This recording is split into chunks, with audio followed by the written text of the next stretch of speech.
Hello दोस्तों, कैसे हैं आप लोग। और उम्मीद करता हूँ कि आप लोग बहुत ही अच्छे होंगे।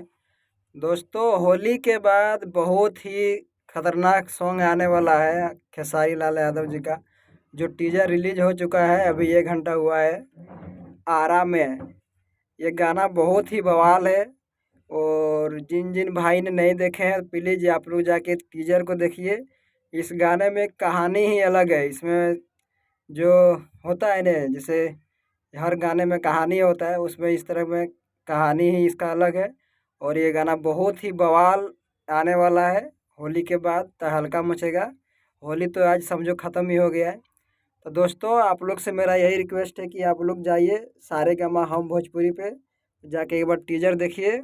और टीजर देख के कमेंट करके ज़रूर बताइए कि ये टीजर किस तरह है, और आप लोग को कैसा लग रहा है ये सॉन्ग।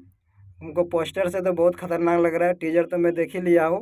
तो आप लोग से यही रिक्वेस्ट है कि आप लोग भी टीजर जाके देखिए एक बार, और कमेंट करके ज़रूर बताइए। आज के लिए इतना ही, बाकी फिर नए अपडेट लेके आते हैं।